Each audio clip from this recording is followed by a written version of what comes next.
There's 10,000 metres. You do a different pace, you deal with it in a different way, and naturally you've got to, in a longer distance, you've got to be more respectful for the reliability. You know, I've always had a strong belief in to finish first you must finish. Whether it's a Formula One race or whether it's a long distance race, considerably more difficult in a long distance race because of the duration of particularly a 24-hour race. And I only did Le Mans once. Once was quite enough. I drove a Rover gas turbine. It was a terrible car. It revved it. You must have been very brave. So. I think no, quite the reverse. It was so slow it really didn't matter. It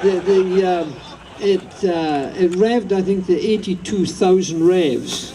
It had no engine braking. The turbine, it just freewheeled everywhere. And I was driving with Graham Hill. It was a BRM Rover gas turbine. We finished 10th in the race. But it was just pathetic. But we tossed up. Whoever lost the toss started the race. And the deal was that if you lost the toss and started the race, you stuck it in the sandbank at the end of it's called Lausanne Strait, or was it? Mulsanne. Mulsanne Strait. I thought it was in Geneva. Sure enough, Graham stuck it in the sandbank at Mulsanne Strait at the end because the braking was terrible.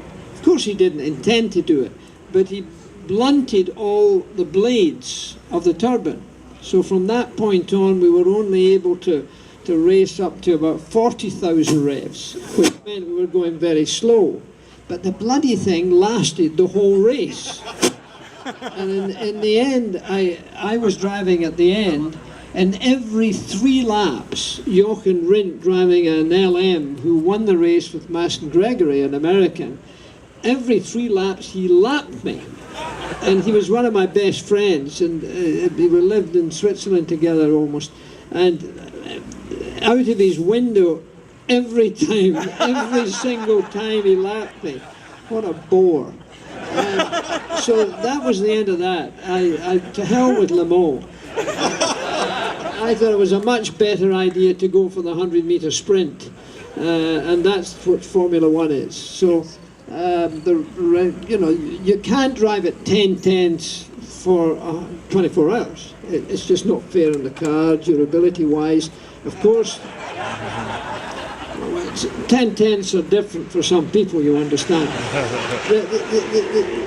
But on the limit, my biggest worry for you guys always is the fact that this year there was 60 cars started?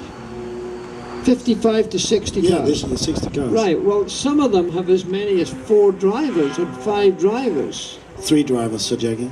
And your car, 3 drivers. 3 drivers in every car. Every car now. Well, that's quite new because in my day there were God knows who driving it.